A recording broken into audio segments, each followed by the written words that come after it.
Salut à tous, bienvenue dans cette nouvelle vidéo. Nono est avec nous, salut Nono.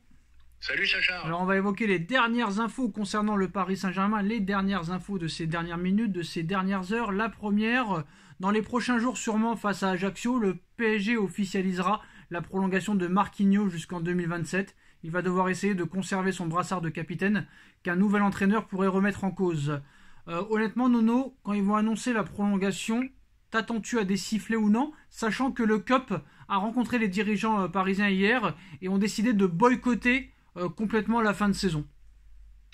Moi je pensais que Marquis était en fin de parcours au PSG, une prolongation incompréhensible.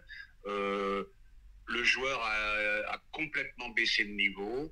En tant que capitaine, c'est pas un guerrier qui te pousse ses coéquipiers à aller à la guerre avec lui. Donc moi le premier qui avait fait les éloges de Marquis. Peut-être qu'il a passé trop de temps à Paris, se remettre ailleurs en cause, mais là le prolonger, je comprends pas. Alors je vais faire un petit peu le comique, mais j'ai l'impression que Nono est prêt à écrire un roman sur Marquinhos. Je m'attendais pas à un tel discours, bravo Nono, j'applaudis.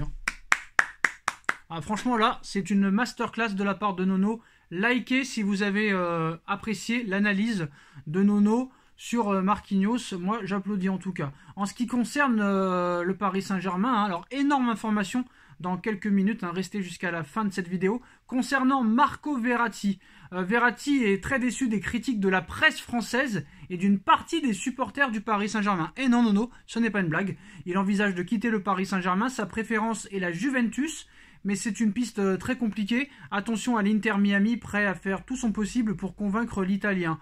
Alors, le départ de Verratti, est-ce possible? Et Verratti qui est déçu des critiques, Nono, c'est l'hôpital vraiment qui se fout de la charité. Marco, comment tu peux être déçu des critiques? Même Laurent Blanc l'a dit, il l'a dit, tu es fort avec le ballon, mais il faut s'entraîner, il faut avoir une hygiène de vie. Donc arrête de nier que tu as une hygiène de vie très professionnelle. Voilà, c'est tout. Voilà, Marco, maintenant 30 ans, tu es arrivé à 19, tu as fait ton chemin à Paris, et puis je te souhaite bonne chance en Italie. Alors il y a d'autres énormes informations qui arrivent, très clairement, sur des gros joueurs du Paris Saint-Germain, mais d'abord la piste Mourinho, Nono. Alors, en début d'après-midi, on annonçait que Nasser Al-Khelaifi avait vraiment deux objectifs pour remplacer Christophe Galtier, Thiago Motta et José Mourinho. Bon, très clairement, Mourinho, ça a été validé par Campos, c'est un peu validé par Doha, même s'il préférerait Zidane. Motta est apprécié par Al-Khelaifi, qui a essayé de le mettre après Thomas Tuchel, mais voilà, l'émir avait choisi Pochettino. Et avant Galtier, c'était une priorité pour Nasser Al-Khelaifi, mais voilà, Motta n'avait pas accepté.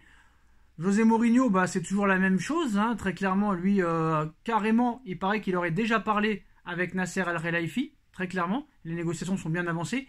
Il aurait même dit son plan pour très clairement remettre à l'endroit le Paris Saint-Germain, donc c'est-à-dire qu'il a prévenu entre autres ce qu'il comptait faire au Paris Saint-Germain s'il y signait. Et on a pu suivre aussi la conférence de presse aujourd'hui, d'avant-match de demi-finale d'Europa League entre les Leverkusen et la Roma. Il a démenti avec un petit peu d'ironie l'information comme quoi il pourrait aller au Paris Saint-Germain. Si le PSG m'a contacté, s'ils me cherchent, ils ne m'ont pas trouvé parce qu'ils ne m'ont pas parlé. Et il a plaisanté à la fin et il a ajouté un rire communicatif. Très clairement, on voit que c'est de la langue de bois, Nono. J'ai l'impression de revivre la conférence de presse de Leonardo en 2011, quand il était entraîneur de l'Inter, où il nous dit qu'il ne discute pas avec le PSG, et 2 semaines plus tard, il est intronisé directeur sportif, c'est ça. C'est tout à fait ça. Et vu le sourire qu'il a à la fin de l'interview, ça veut dire beaucoup de choses. Maintenant, j'ai lu aussi que Nasser l'appréciait beaucoup, mais qu'il le craint un petit peu parce qu'il sait qu'il a un caractère où il peut mettre le bordel, où il aura peur de personne. Donc, il préfère encore une nouvelle fois. Ça te prouve que ça changera C'est jamais. ça.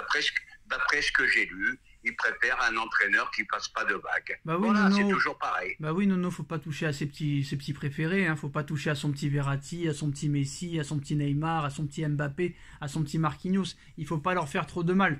Donc, on a l'impression que très clairement, Nasser va lui dire, d'accord, tu viens, mais ne sois pas sévère, il n'est pas d'autorité sur ces joueurs-là. C'est n'importe quoi. C'est vraiment lui le maillon faible. C'est vraiment, je pense, ce gars-là qu'il faudrait dégager en premier. Je suis entièrement d'accord avec toi. Le point faible, c'est Nasser El-Khelaifi. Alors Nono, on a l'impression aussi que Paris s'intéresse à Massimiliano Allegri, même s'il devrait rester à la Juve. Honnêtement, il y a quelques années, j'aurais dit pourquoi pas, mais là pour moi c'est un non catégorique. Moi, j'en veux pas, hein. Ah bah stop, stop, stop, stop. Ça y est, bah, il a fait son parcours lui aussi, et lui aussi commence à être dépassé par le football moderne. Alors, on va évoquer Neymar qui pourrait quitter le Paris Saint-Germain sous forme de prêt avec option d'achat. Alors, des contacts ont déjà été établis avec plusieurs grands clubs européens via des intermédiaires. Bon, bah là, ça devient quand même un peu plus sérieux. Peut-être c'est plus possible que l'année dernière. Ah, mais moi je dis qu'il y a une très grande chance, si le PSG fait un effort, s'il y a un effort des deux côtés, pardon, il y a une très grande chance que Neymar s'en aille. Pourquoi? Ben, toujours pareil, je vais répéter encore la même chose. Je crois que le fait d'avoir été devant chez lui, le menacer, je pense que là, il n'a plus du tout envie de rester. Alors Mbappé est de retour sur les tablettes du Real Madrid. Le club madrilène veut tenter un double coup sensationnel en recrutant le numéro 7 du Paris Saint-Germain aux côtés de Jude Bellingham durant le mercato estival. Bon, c'est sûr et certain qu'on va y avoir le droit, surtout qu'il est à 1 an de la fin de son contrat, hein. Ah ben voilà, ben on va avoir le feuilleton encore, Mbappé. C'est ça qui me gave, Sacha. Ça me gave. Pendant combien de temps va falloir supporter ça? Mbappé reste, Mbappé s'en va, Mbappé reste. Moi je le dis, le Real n'a pas besoin de Mbappé. T'as encore vu Vinicius hier. Voilà, masterclass.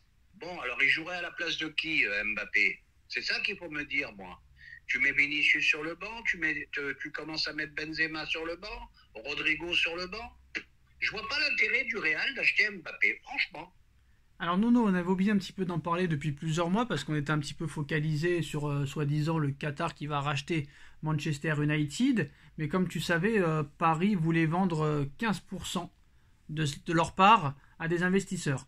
Alors, Artosport Partner fait partie des groupes intéressés par une prise de participation minoritaire au Paris Saint-Germain. Tous les prétendants qui veulent participer minoritairement valorisent le club à plus de 4 milliards d'euros, recherchant entre 5 et 15% du capital. Donc ça pourrait se faire d'ici quelques mois. Il y a des options de partenariat. On a vu que le PSG aussi a renouvelé son partenariat avec Rwanda, là je ne sais pas quoi. Rwanda, Visit Rwanda, voilà c'est ça. Donc on se protège par rapport au fair play financier. 15% ce serait énorme. Est-ce que ce serait le début? Peut-être on construit un petit peu le départ au fil des années? Non, mais moi je pense surtout comment dirais-je, ils ont besoin de trouver des nouveaux systèmes pour être, comme tu as dit, pour être vraiment à jour au niveau du fair play financier. Et puis c'est une manne financière qui arrive en plus. Donc pourquoi pas. Alors José Mourinho aurait dit à Nasser Al-Khelaifi que la première recrue qu'il voudrait, ce serait Sofiane Amrabat, le joueur de la Fiorentina, qui serait disponible à 40 millions d'euros, qui fait une grosse saison en Italie, demi-finaliste de Coupe du Monde. Est-ce que c'est un joueur qui pourrait faire un bien fou au milieu de terrain ou encore un énième échec? Ah bah, le Amrabat que j'ai vu à la Coupe du Monde, top joueur, top player, c'est vraiment le genre de joueur qui te manque au milieu. Bon, bah ça court Ouais, pendant mais une Nono, heure et le demie, problème hein, c'est que regarde la Coupe du Monde qu'a fait Hakimi et tu vois qu'à l'arrivée, bah pareil. Messi, pareil, Eh ben tu vois. voilà, ben, on est obligé de tenter quand même, autrement on fait rien. C'est sûr. Mais ça me paraît être un excellent milieu de terrain. Et ben voilà les postos, c'est la fin de cette vidéo. Dites-nous en commentaire ce que vous en pensez. On like, on partage, on commente, on s'abonne. Merci Nono d'avoir été là et on se retrouve très vite pour une nouvelle vidéo. Tchuss.